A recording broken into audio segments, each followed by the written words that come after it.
Innovated, transformando la educación.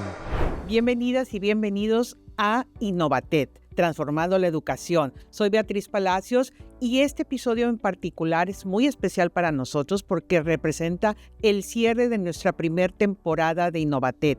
Ha sido un gusto poder compartir con ustedes tantos temas con muchos de nuestros docentes y expertos del Tecnológico de Monterrey que nos acompañaron y que nos ayudaron a ir descifrando todo lo que hoy en día tenemos que tener en nuestro radar, las instituciones que estamos buscando un cambio, una transformación para estar integrándonos a las demandas de este nuevo entorno.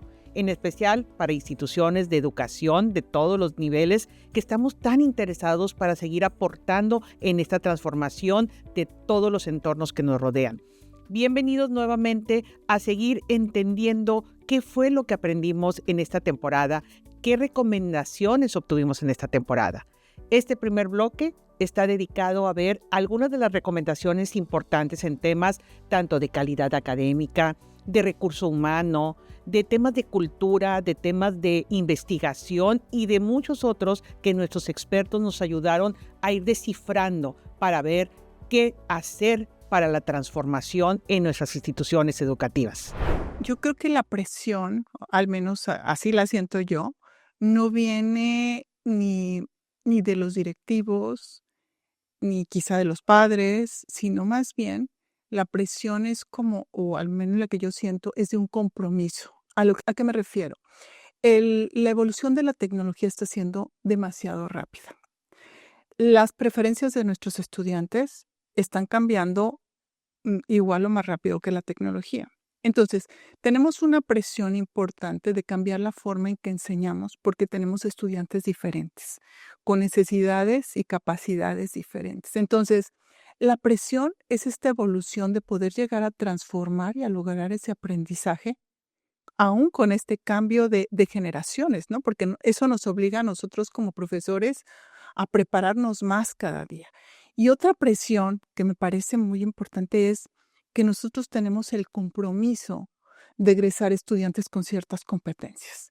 Y en esas competencias tenemos competencias disciplinares, transversales, competencias digitales, competencias que tienen que tener nuestros estudiantes al egresar para estar preparados para el trabajo, el futuro del trabajo y todas estas competencias que tienen que tener nuestros estudiantes. Entonces, la presión que tenemos es desde muchos lados. Entonces, sí puedo entender que a veces uno sienta la presión de los directivos para ellos, pero no como una presión de algo de obligación, sino más bien que el mundo está cambiando tanto que hay una presión de evolucionar para lograr que nuestros estudiantes egresen con las competencias que queremos que egresen y que necesitan en el mercado laboral.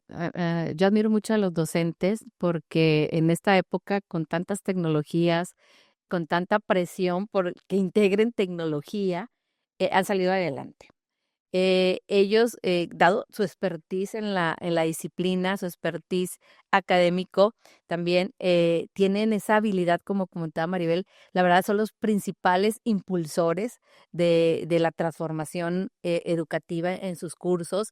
Sí, a lo mejor hay esa presión, pero también veo de parte de los profesores una intención de hacerlo esto de manera analizada, reflexionada, cuidándola, planeándolo. Como institución, en algunos de los proyectos, si no es que en la mayoría de los proyectos que tenemos, se nos asigna un tiempo razonable, tal vez no ideal, pero razonable para los procesos de diseño y nos permite, en aquellos casos, en la mayoría, hacer ese análisis, reflexión del proceso de diseño que comentabas tú. El docente es la clave, el docente es el experto, el docente es el que tiene la decisión, porque nosotros podemos recomendar, la institución puede recomendar, pero el docente al final decide. Pero ¿qué hace a estas universidades del mundo ser realmente las mejores? ¿Qué es lo que hace que un MIT, un Stanford, un ETH en Europa, un Princeton sean reconocidos como estas universidades, un Caltech en California? Sin duda la educación es importante, pero no es lo que más oímos de ellos.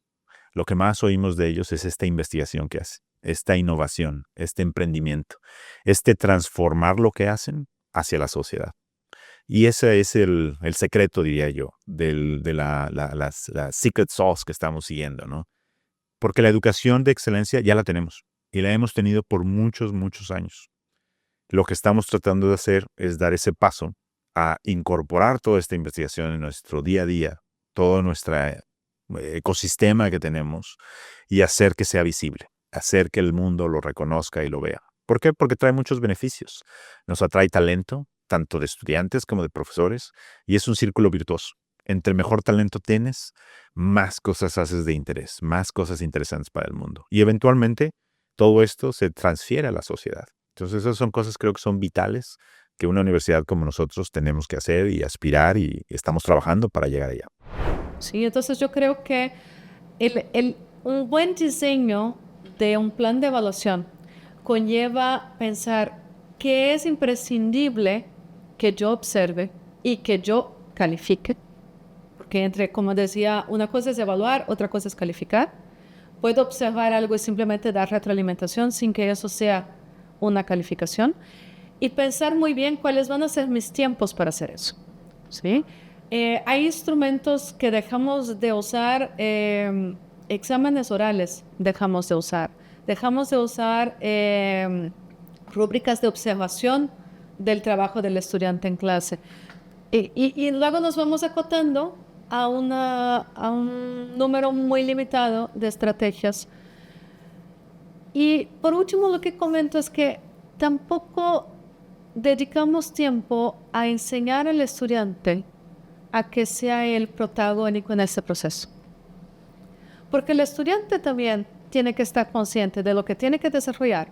Y si está consciente de eso, él también puede hacer una autoevaluación muy profunda, ¿no? Pero tenemos que enseñarlo, enseñarle a hacerlo. Creo que con la coevaluación tengo la misma opinión de que es un instrumento muy poderoso, pero no dedicamos tiempo suficiente a enseñar a los estudiantes a hacer este juicio de evaluación. Mi comentario al final es, un error que cometemos como profesores es vernos como el único ente evaluador adentro del salón de clase. Completo. Y perdón, ahí nada más creo que la frase esta de evaluar más no es evaluar mejor. Creo que como institución tenemos un músculo que hay que cuidar, que es la innovación, que es el emprendimiento, que es el atrevernos a hacer cosas diferentes. Pero sin duda, también en la parte educativa, y cuando hablas de la parte académica formal, que es preparatoria, profesional y posgrados, hay muchas más restricciones y no puedes cambiar tan rápido. Entonces, la gran ventaja que hoy tenemos en esta área de lifelong learning, de educación continua, de todos estos modelos, es que puedes cambiar muy rápido. Porque realmente tú lo que haces es, cuando un estudiante entra a una carrera profesional, pues va a estar 4 o 5 años en una institución, va a pasar por un proceso, va a tener... Pero aquí, pues la persona viene porque hoy surgió una necesidad, ¿verdad? Seguramente el año pasado, cuando Trump empezó a hablar de aranceles, muchos empezaron a decir, a ver, necesito aprender qué es eso, qué está pasando. Bueno, entonces necesitas ser muy rápido en generar un curso que te oriente, ¿verdad? O algo, porque si dices, no, pues va a tardar un año, pues hoy es diferente a lo que pasó hace un año. Entonces necesitas ser muy rápido. Yo creo que hoy en el TEC tenemos ese músculo, pero también tenemos que romper muchas ataduras, porque al final del día somos una institución educativa, somos una institución que además sentimos un gran compromiso con la excelencia, con lo que hacemos. Entonces, tenemos que darnos esa oportunidad de ser muy rápidos, muy ágiles, y a lo mejor tengo que de alguna manera hacer un trade-off en algunas cosas, ¿verdad? Entonces, eso es lo que hoy yo siento que tenemos el músculo, tenemos las ideas, pero tenemos que avanzar muy rápido. Quitarnos burocracias, que luego al final muchas instituciones, organizaciones nos matan las burocracias, ¿verdad? Pero bueno, porque vivíamos en un mundo diferente, donde la burocracia era valiosa y necesitamos la burocracia pues, para poder tomar decisiones más firmes. Y hoy necesitamos tomar decisiones más rápidas, más ágiles, tal vez equivocarnos. Pero bueno, yo te diría que hoy creo que eso es lo que estamos haciendo. La transformación es un proceso complejo que implica muchos aspectos a cuidar, como vimos en este primer segmento, el talento, la cultura, la investigación, los ecosistemas que tenemos que tener preparados para poder habilitar esta transformación. Muchos de estos aspectos están presentes en las recomendaciones de nuestros grandes expertos que nos acompañaron. Pero sí podemos identificar que hay un tema que fue presente más allá de lo que es la tecnología, pero sí de lo que está implicando en un contexto actual, es el uso de la inteligencia artificial. No visto como esta herramienta tecnológica, sino como todo un tema que hoy está impactando todos los procesos de las instituciones educativas. Este siguiente segmento aborda mucho de lo que dijeron nuestros expertos en torno a la inteligencia artificial. Bueno, la inteligencia artificial es probablemente el fenómeno tecnológico más importante de la historia de la humanidad. Hemos vivido fases muy transformacionales. Pues la llegada de las redes, la generalización de Internet, la generalización de los celulares. Ha habido muchos grandes momentos desde que empezamos a convivir con la tecnología digital, pero nada es comparable a lo que está ocurriendo en estos momentos, porque hasta ahora todas las tecnologías venían a mejorar la forma en la que los humanos intercambiamos información. Por primera vez tenemos una tecnología que, parafraseando el concepto que utilizabas como título del programa, ha hackeado el lenguaje humano. Es decir, durante los últimos 20 y tantos años hemos intentado encontrar formas para que la tecnología entendiera el lenguaje y pues todos vivimos la época de Google Translator y de pues, herramientas que transformaban el lenguaje, hasta que hemos descubierto que hay una manera distinta de pensarlo, que es en términos de matemática probabilística. A nadie se le había ocurrido, pero la inteligencia artificial generativa es eso. Y eso ha hackeado el lenguaje humano, que es nuestro protocolo de transmisión de conocimiento. Por lo tanto, tenemos una tecnología que no sirve solo para mejorar el intercambio de información, sino que genera conocimiento. Y pues es una situación que no tiene ningún precedente, que cambia absolutamente todo, que está transformando la sociedad, está cambiando incluso la forma de hacer la guerra. Estamos viendo cómo sistemas de inteligencia artificial suplen a los comandos militares para la toma de decisiones. Cosas que parecían impensables y donde los modelos de inteligencia artificial están asumiendo responsabilidades que hace escasamente 3 años parecía imposible que asumieran, ¿no? Si eso lo trasladamos al mundo de la educación, hay grandes retos que la inteligencia artificial nos permite aproximar. Uno de ellos es la personalización de la educación. Pero en realidad, si me permiten la butad, seguimos enseñando como los griegos. Es decir, tenemos a alguien que está enfrente de un grupo de estudiantes y que intenta transmitirles conocimientos, y es verdad que han cambiado mucho las cosas, pero el principio fundamental no tanto. Necesitamos agrupar estudiantes porque todavía no somos capaces de diseñar el caso, la ruta específica de aprendizaje de una persona. Bueno, la inteligencia artificial nos da esa oportunidad.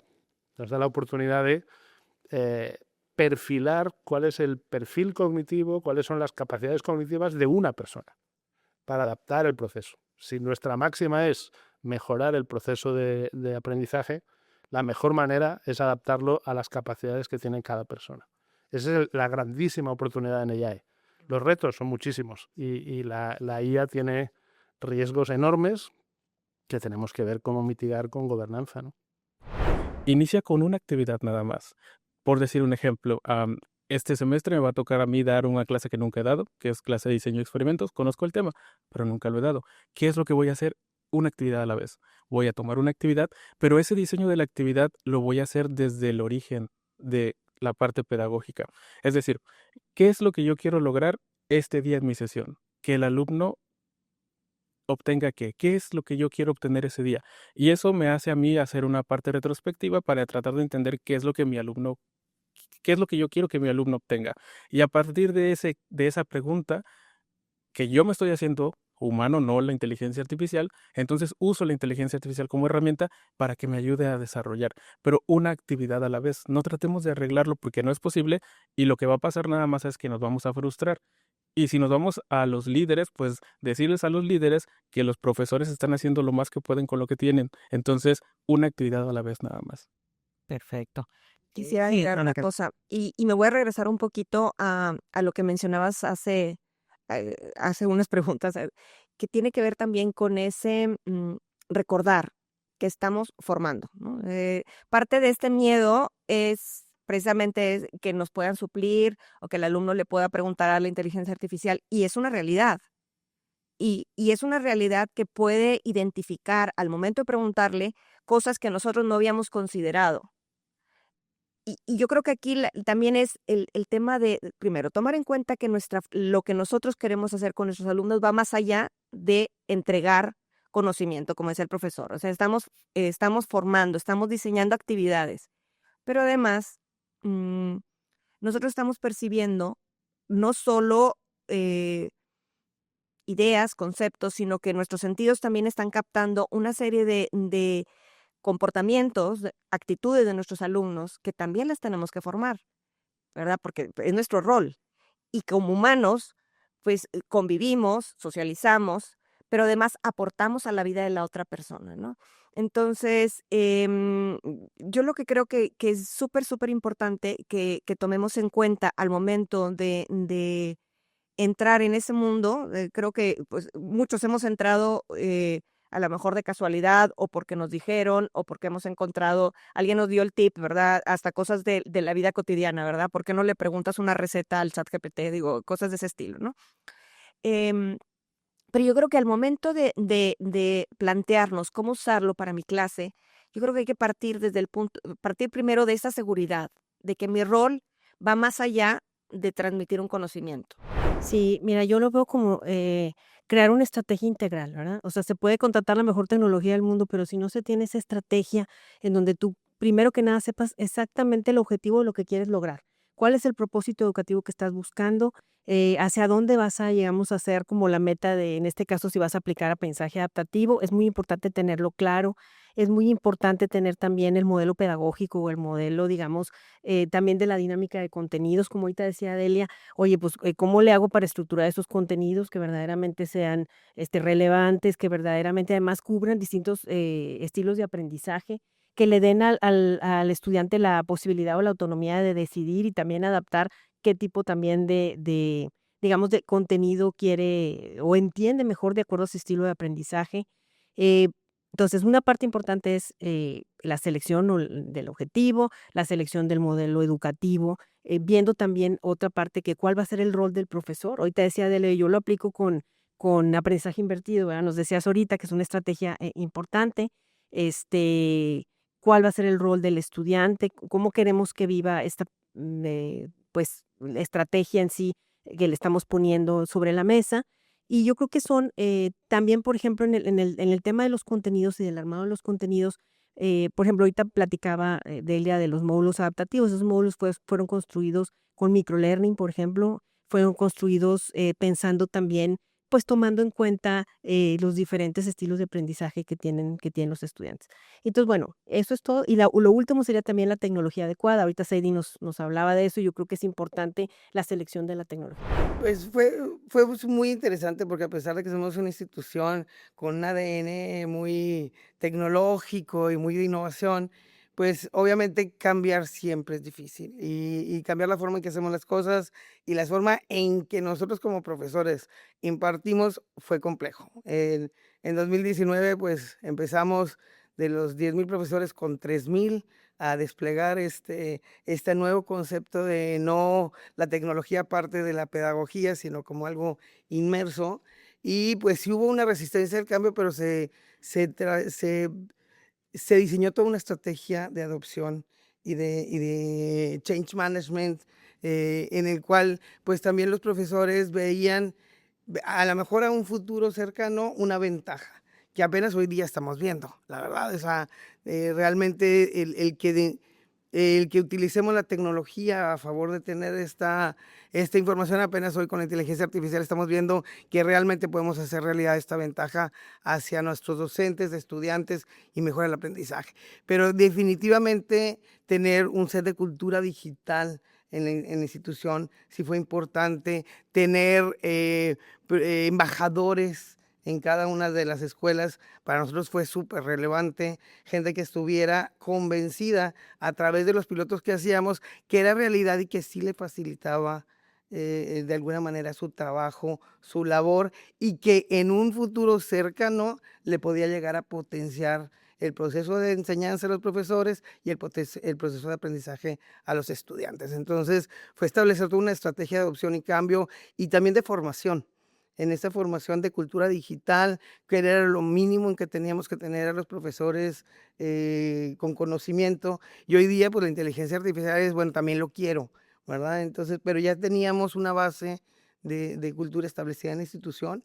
Y quizá, si tú me dices, oye, ¿qué cambiarías? Pues a lo mejor meterle más tiempo a eso, del establecimiento, de la cultura organizacional, porque eso prevalece a través del tiempo.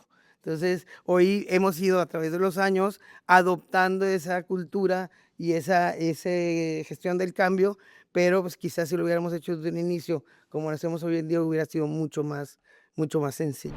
Y la tecnología como lo es la inteligencia artificial, siendo una tecnología de propósito general, es decir, no es una tecnología para una sola disciplina o para un solo nivel. Estamos hablando de una tecnología que impacta transversalmente a todas las áreas de conocimiento.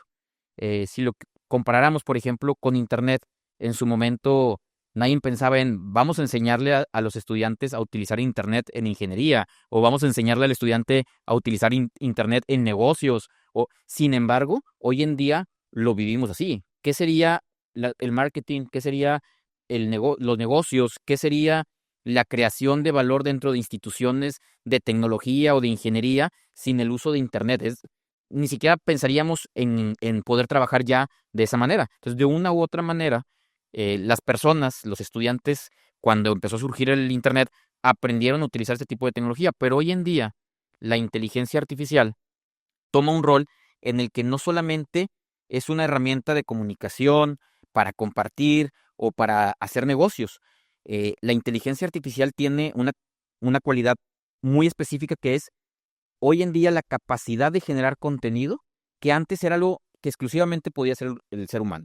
Crear textos, crear imágenes, crear videos, crear audios, lo que hace la inteligencia artificial generativa que genera este tipo de contenidos es algo completamente distinto que no estábamos acostumbrados como seres humanos a que una máquina tuviera la capacidad de realizar. Y ahora la computadora ya no solo se limita a hacer operaciones matemáticas o tal vez a organizarnos cierta información o a permitirnos trabajar con cierto software, sino que tiene la capacidad de suplantar o de automatizar una característica que era exclusiva del ser humano, que era la creación de algo completamente nuevo. Y por esta razón, las instituciones educativas tenemos un reto bien importante, porque esto implica, como lo decía Yolanda, ¿qué enseñamos al estudiante?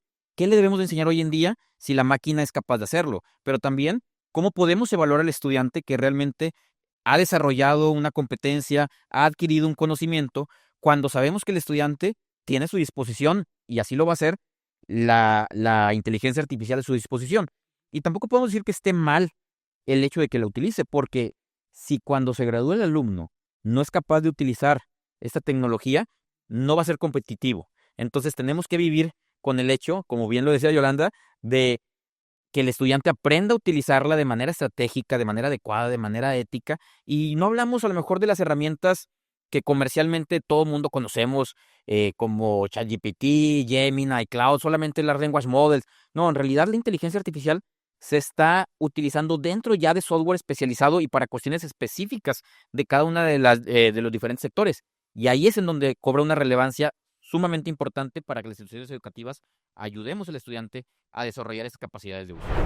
Independientemente de que todos nuestros expertos a lo largo de su conversación estuvieron presentando muchas recomendaciones y opiniones en torno a los temas que fueron abordados, este último segmento resume algunas de esas prácticas o de esas sugerencias más importantes y más puntuales que quedaron asentadas por parte de nuestros expertos.